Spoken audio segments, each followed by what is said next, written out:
Hello students, constitutional law की आज की क्लास में हम पढ़ने जा रहे हैं एक नया टॉपिक जो काफ़ी इम्पॉर्टेंट है, प्रेसिडेंट्स रूल यानी कि राष्ट्रपति शासन। आर्टिकल 356 जिसका सब्जेक्ट है राज्य में संवैधानिक तंत्र की विफलता से उत्पन्न आपात अर्थात राष्ट्रपति शासन। स्टेट में जब कॉन्स्टिट्यूशनल मशीनरी फेल हो जाती है, जब स्टेट जो है वो संविधान के अकॉर्डिंग कार्य नहीं कर पाता है, तो वहाँ उस राज्य में राष्ट्रपति शासन लगाया जाता है। राष्ट्रपति शासन के संबंध में भारतीय संविधान के आर्टिकल 356 के अंतर्गत प्रोविज़न कर रखे हैं। लास्ट क्लास में जब हम लोग नेशनल इमरजेंसी के बारे में पढ़कर आए थे, तो मैंने आप लोगों को आर्टिकल 355 पर हमने चर्चा करी थी। आर्टिकल 355 के अंतर्गत केंद्र देखा था, मैंने आपको बताया था कि केंद्र की ये ड्यूटी होती है कि वह बाह्य आक्रमण और आंतरिक अशांति से प्रत्येक राज्य का संरक्षण करे, ठीक है, या फिर यह सुनिश्चित करे कि राज्य की जो सरकार है वो संविधान के उपबंधों के अकॉर्डिंग चल रही है या नहीं चल रही, ठीक है। तो भारत में चूंकि विधि और व्यवस्था का विषय जो है वो राज्यों के क्षेत्र में आता है, ठीक है, इसलिए अनुच्छेद 355 के अंतर्गत केंद्र का किसी राज्य में हस्तक्षेप तभी औचित्यपूर्ण माना जा सकता है जबकि उस राज्य में अशांति या फिर उपद्रव या फिर और गंभीर प्रकृति की कोई समस्या हो गई हो जिससे उस राज्य सरकार का जो शासन है उसे संविधान के अकॉर्डिंग नहीं चलाया जा सकता और राज्य सरकार अपने साधनों द्वारा उस पर नियंत्रण कर सकने में असमर्थ हो चुकी हो। इसी दायित्व की पूर्ति करने के लिए आर्टिकल 356 के अंतर्गत किसी राज्य में संवैधानिक तंत्र के विफल हो जाने पर, फेलर ऑफ कॉन्स्टिट्यूशनल मैकेनिज्म, संवैधानिक तंत्र के विफल हो जाने पर केंद्र उस राज्य की सरकार का कार्यभार अपने हाथ में ले सकता है। और यही सारी व्यवस्था बच्चों कहाँ करी गई है? आर्टिकल 356 में। क्लियर? अब हम इसके प्रोविजंस पढ़ते हैं। सो आइए क्लास स्टार्ट करते हैं कि आर्टिकल 356 में आखिर क्या क्या उपबंध कर रखे हैं राष्ट्रपति शासन के बारे में। आर्टिकल 356 का देखो बच्चों क्लोज फर्स्ट। आर्टिकल 356 का क्लोज फर्स्ट कहता है, पहले देख लेते हैं कि यदि किसी राज्य के राज्यपाल से प्रतिवेदन मिलने पर, अनुच्छेद 356 यह उपबंधित करता है कि यदि किसी राज्य के राज्यपाल से प्रतिवेदन मिलने पर यानी कि रिपोर्ट मिलने पर, अगर स्टेट के गवर्नर से रिपोर्ट मिलती है या फिर देखो यहाँ लिखा है ना, या फिर अन्यथा राष्ट्रपति का समाधान होने पर, अदरवाइज किसी और तरीके से राष्ट्रपति को पता चल रहा है, उसको खुद का इस बात का समाधान हो रहा है कि ऐसी स्थिति अराइज हो गई है जिसमें कि उस राज्य का शासन संविधान के प्रोविजंस के अकॉर्डिंग नहीं चलाया जा सकता, तो राष्ट्रपति उद्घोषणा द्वारा अब क्या करेंगे? राष्ट्रपति प्रोक्लेमेशन करेंगे। अब क्या क्या कर सकते हैं राष्ट्रपति? तो आर्टिकल इसका फर्स्ट क्लोज है। फर्स्ट क्लोज क्या कह रहा है कि उस राज्य की सरकार के सब या कोई कृत्य तथा राज्यपाल या राज्य के किसी निकाय या प्राधिकारी में वेस्टेड या उसके द्वारा किए जाने वाले सब या कोई शक्तियां अपने हाथ में ले सकेगा। तो राष्ट्रपति क्या करेगा? उस राज्य की जो पावर्स होगी, राज्य सरकार की जो कुछ या जो भी शक्तियां हैं वो क्या करेगा? वो अपने हाथ में ले सकेगा। एक चीज़ तो ये हो गई बेटा, ठीक है, राष्ट्रपति स्वयं अपने पास ले लेगा सभी शक्तियों को या फिर उनमें से किन्हीं शक्तियों को। First clear. सेकंड कहता है कि राष्ट्रपति यह घोषणा कर सकेगा, ध्यान रखें, राष्ट्रपति, सेकंड क्या कह रहा है आपको? राष्ट्रपति यह घोषणा कर सकेगा कि राज्य विधानमंडल की शक्तियों का प्रयोग स्वयं संसद करेगी, ठीक है ना? कौन करेगी? संसद करेगी, पार्लियामेंट करेगी। थर्ड पॉइंट आपको, फर्स्ट का थर्ड पॉइंट आपको कह रहा है कि वह ऐसे आनुषांगिक और प्रासंगिक उपबंध, it means incidental and consequential provisions, राष्ट्रपति ऐसे इंसिडेंटल और कॉन्सिक्वेंटल प्रोविजंस बना सकता है जो उद्घोषणा के उद्देश्य को प्रभाव में लाने के लिए आवश्यक हो, ठीक है, जो भी छोटे मोटे और भी कोई प्रोविजंस करने हो ताकि इजीली उस प्रोक्लेमेशन के पर्पस को पूरा किया जा सके, वो इंसिडेंटल प्रोविजंस वो कर सकता है। सहायक उपबंध आप जिसे कह लो, ऐसे सहायक उपबंध भी वो कर सकता है। क्लियर हो गई बात? फिर इसके साथ ही राष्ट्रपति को ध्यान रखिए, एक इम्पॉर्टेंट बात मैं आपको बता दूं, यहाँ पर मैंने लास्ट में इसमें किंतु में भी डाली है, देखो यहाँ पर इस लाइन देखो, राष्ट्रपति को यह अधिकार नहीं है कि वह उच्च न्यायालय की शक्तियों को स्वयं ग्रहण कर ले या फिर उच्च न्यायालय से संबंधित किसी संवैधानिक उपबंध को कंप्लीटली या पार्शली निलंबित कर दे, पूर्णतः या अंशतः निलंबित कर दे। दोबारा देखो, इसको लाइन पढ़ लो। देखो, ये कह रहा है कि राष्ट्रपति इस घोषणा द्वारा उच्च न्यायालय से संबंधित किसी उपबंध के प्रवर्तन को पूर्णतः या अंशतः निलंबित नहीं कर सकता। कहने का मतलब है कि उच्च न्यायालय की शक्तियों को राष्ट्रपति स्वयं ग्रहण नहीं कर सकता। क्या समझ में आया बेटा? उच्च न्यायालय की पावर्स को राष्ट्रपति ये आर्टिकल 356 के तहत स्वयं ग्रहण नहीं कर सकता उन शक्तियों को, या फिर उच्च न्यायालय से संबंधित जो भी कॉन्स्टिट्यूशनल प्रोविजंस है उनको वो सस्पेंड नहीं कर सकता, कंप्लीटली भी नहीं कर सकता और पार्शली भी सस्पेंड नहीं कर सकता। क्लियर हो गई बात? फिर अब देखो, इसका ये तो हो गई इसके फर्स्ट क्लोज की बात, फर्स्ट सेकंड थर्ड पॉइंट।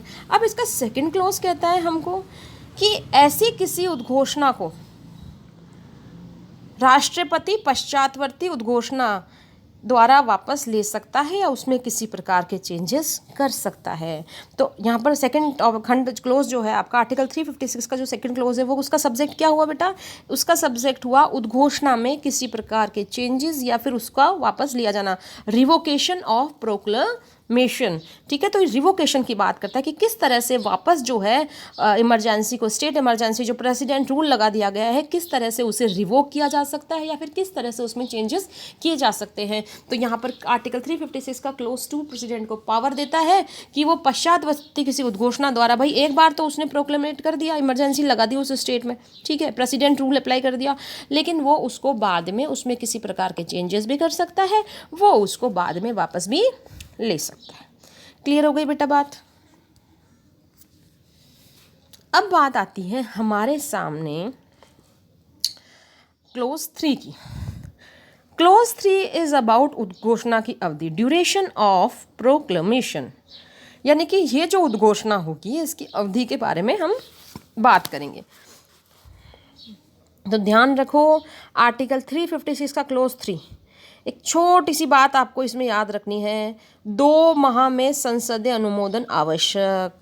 यहाँ जो ये क्लोज 3 आपको बात बता रहा है, देखो ये यहाँ जो ये क्लोज 3 आपको बता रहा है, इसकी एक ही कंडीशन है कि 2 महीने के अंदर अंदर जो है वो संसद का अनुमोदन आवश्यक होगा। पार्लियामेंट्री अप्रूवल की हम यहाँ बात कर रहे हैं। तो पार्लियामेंट से, संसद के जो दोनों सदन हैं उनके समक्ष रखी जाएगी ये उद्घोषणा, और ऐसी उद्घोषणा का प्रवर्तन 2 माह के बाद समाप्त हो जाएगा यदि इस बीच संसद के दोनों सदनों के संकल्पों द्वारा इसका अनुमोदन नहीं कर दिया गया है, यानी कि इसको अप्रूवल करवाना ज़रूरी है। याद रखने की बात यह है कि प्रत्येक उद्घोषणा का आदेश की दिनांक से 2 माह के अंदर अंदर संसद द्वारा अनुमोदित होना आवश्यक है। कुल मिला के क्या बात हुई? क्लोज 3 किस बारे में कह रहा है बेटा? क्लोज 3 कह रहा है अप्रूवल ऑफ इमरजेंसी के बारे में, यानी कि जो आप प्रेसिडेंट रूल लगा रहे हो उसका अप्रूवल कितने टाइम में चाहिए? जिस दिन से वो प्रोक्लेमेशन किया गया है, आदेश का जो दिनांक है उस दिन से 2 महीने के भीतर। क्लियर हो गई बात? चलो अब मैं इसको पढ़ती हूँ, ठीक है। ये कहता है, अनुच्छेद 356 के अधीन जारी की गई उद्घोषणा संसद के प्रत्येक सदन के समक्ष रखी जाएगी। यही बात बताई मैंने अभी आप लोगों को, ये समझा आप लोगों ने। लोकसभा के सामने भी रखेंगे और राज्यसभा के सामने रखेंगे। और यदि वह पूर्ववर्ती किसी उद्घोषणा द्वारा रिवोक नहीं कर ली गई है, ठीक है, तो 2 माह की समाप्ति पर प्रवर्तन में नहीं रहेगी। 2 महीने उसके पास है, 2 महीने तक तो वो चलेगी। लेकिन यदि उस अवधि की समाप्ति से पहले, यानी कि 2 महीने खत्म होने से पहले अगर संसद के दोनों सदनों ने रेजोल्यूशन पास करके संकल्पों द्वारा उसका अनुमोदन नहीं कर दिया है, तो यानी कि वो क्या कर सकते हैं बेटा? 2 माह के भीतर उसका अनुमोदन करके उसको आगे बढ़ा सकते हैं। क्लियर हो गई बात? ठीक है, अब आगे चलते हैं हम। लेकिन यहाँ एक किंतु आपको दे रखा है, परंतु जो प्रोविज़ो है वो ये कह रहा है, किंतु ऐसी उद्घोषणा ऐसे समय की जाती है जब लोकसभा का विघटन हो गया।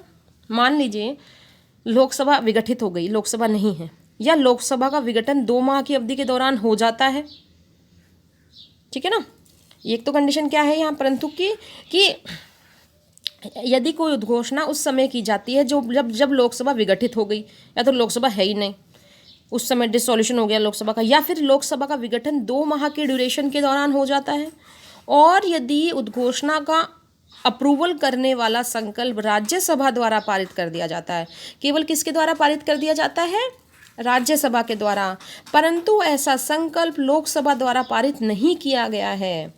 लोकसभा द्वारा पारित कैसे किया जाएगा? क्योंकि वो तो भी है ही नहीं ना, वो तो विघटित है। ठीक है, तो नए निर्वाचन के बाद पुनर्गठित लोकसभा की प्रथम बैठक के 30 दिन के भीतर अब क्या होगा?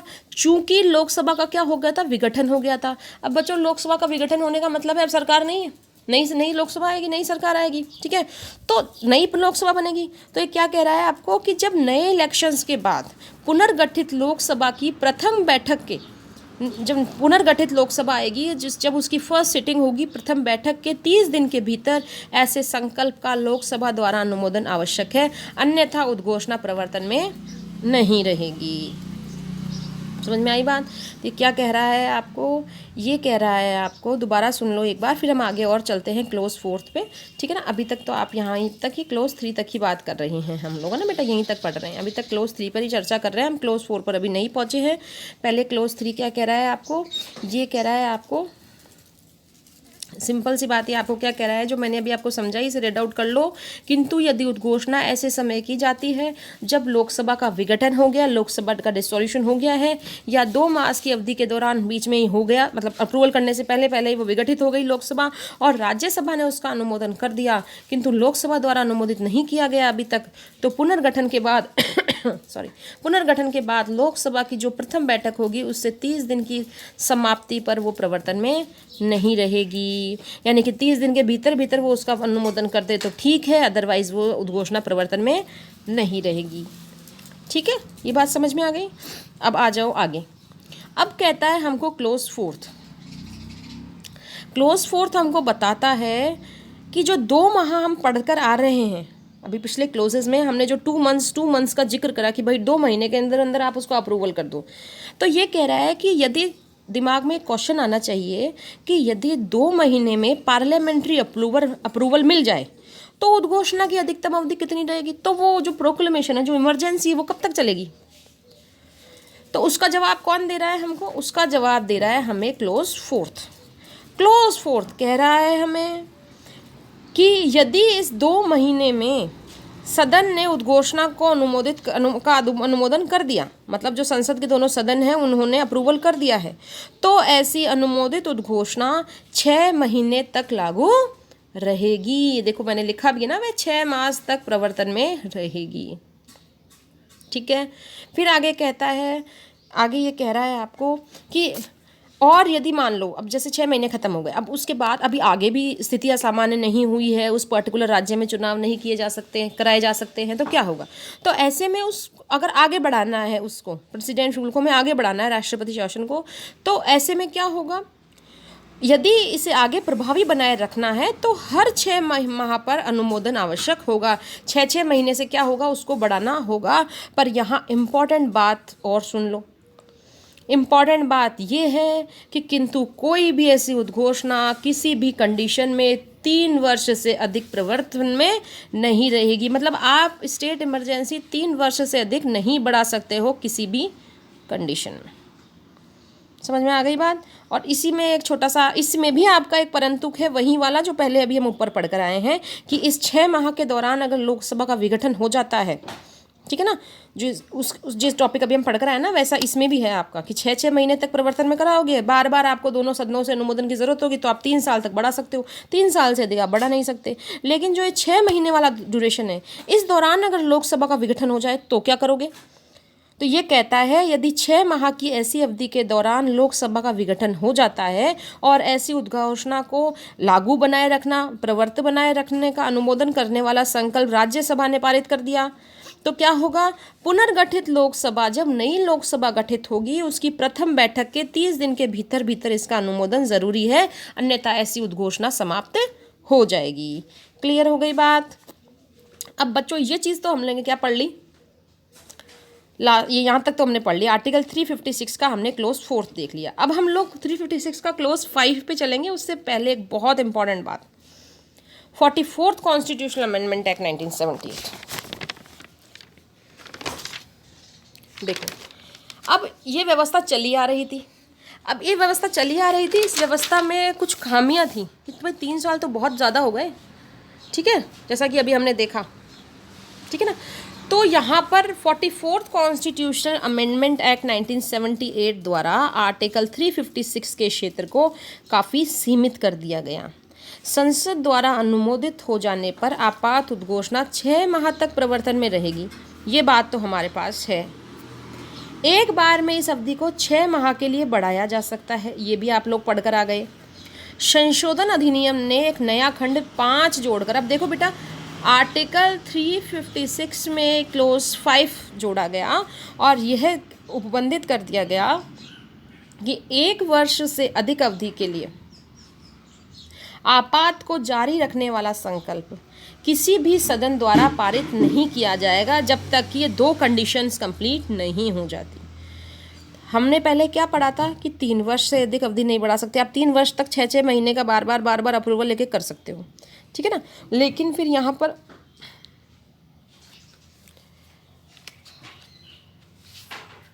ठीक है बेटा, लेकिन फिर 44th कॉन्स्टिट्यूशनल अमेंडमेंट एक्ट द्वारा आर्टिकल 356 में एक नया क्लोज जोड़ दिया गया, क्लोज 5, और वो क्या कह रहा है कि किसी भी राज्य में जब आप प्रेसिडेंट रूल लगा रहे हो वो 1 वर्ष से ज़्यादा प्रभावी नहीं होगा, और 1 वर्ष से प्रभावी होगा जब ये 2 शर्तें पूरी होगी। अब ये 2 कंडीशंस कौन कौन सी हैं बेटा? पहली कंडीशन तो ये है कि ऐसे संकल्प के पारित करते समय आपात उद्घोषणा प्रवर्तन में है। पहली बात कि अभी भी इमरजेंसी 1 लागू है, ठीक है। दूसरा, चुनाव आयोग यानी कि जो इलेक्शन कमीशन है इस बात का प्रमाण पत्र दे दे कि संबंधित विधानसभा के लिए आम चुनाव करवाने में कठिनाइयों के कारण आपात स्थिति का जारी रहना आवश्यक है, कि भैया अभी वहाँ चुनाव नहीं हो सकते, साधारण निर्वाचन करवाने में बहुत कठिनाई है उस स्टेट में, तो हम इलेक्शंस नहीं करवा सकते ऐसी कंडीशंस में, इसलिए प्रेसिडेंट्स रूल जो है वो अभी भी जारी रहना वहाँ पर चाहिए, राष्ट्रपति शासन वहाँ पर अभी भी रेगुलर रहना चाहिए। अगर ये 2 कंडीशंस कंप्लीट होती है तो 1 वर्ष तो ही 1 वर्ष से अधिक अवधि के लिए आपात को जारी रखा जा सकता है, अन्यथा नहीं रखा जा सकता। इस कंडीशन के आने से पूर्व यानी कि ये जो 44वां संविधान संशोधन है इससे पूर्व ऐसी कोई शर्त नहीं थी और सरकार बिना किसी कारण के इस अवधि को बढ़ाकर अधिकतम 3 वर्ष तक कर दिया करती थी।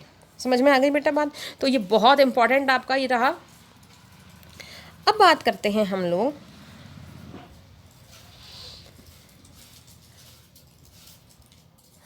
हाँ, ये तो हुए कुछ आप लोगों की इंपॉर्टेंट बातें, ठीक है बेटा।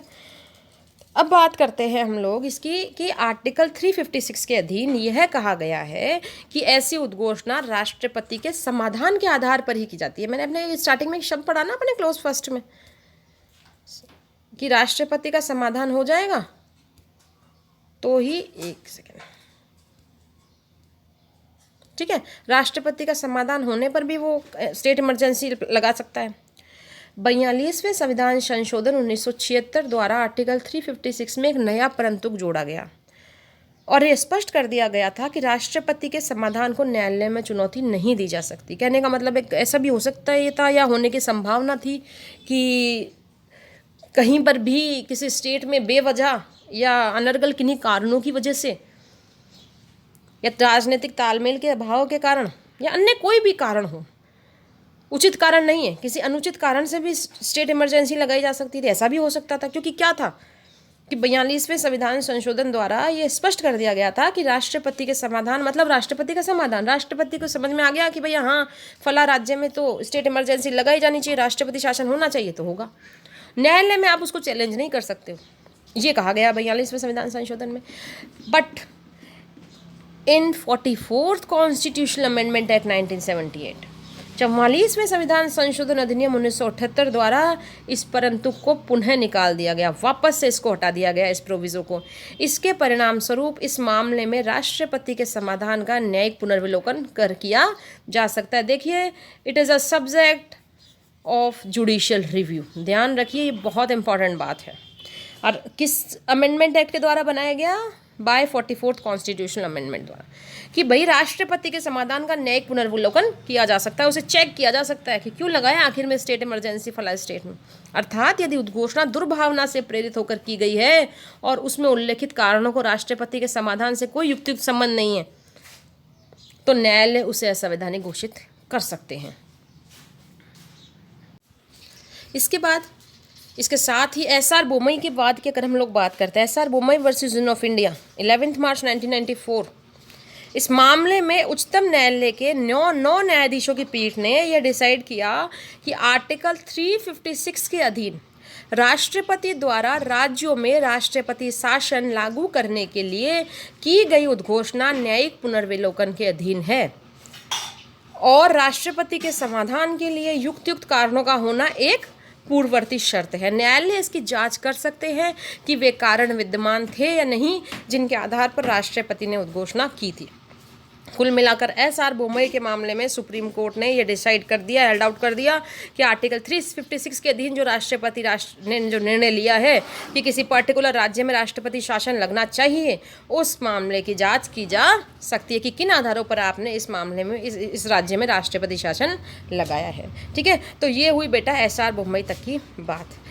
अगली क्लास में हम इसी टॉपिक को आगे बढ़ाएंगे और इसी टॉपिक को आगे बढ़ाते हुए हम बात करेंगे राष्ट्रपति शासन और न्यायिक पुनर्विलोकन, यानी कि आपका प्रेसिडेंट रूल और जुडिशल रिव्यू के बारे में। तब तक thank you all of you.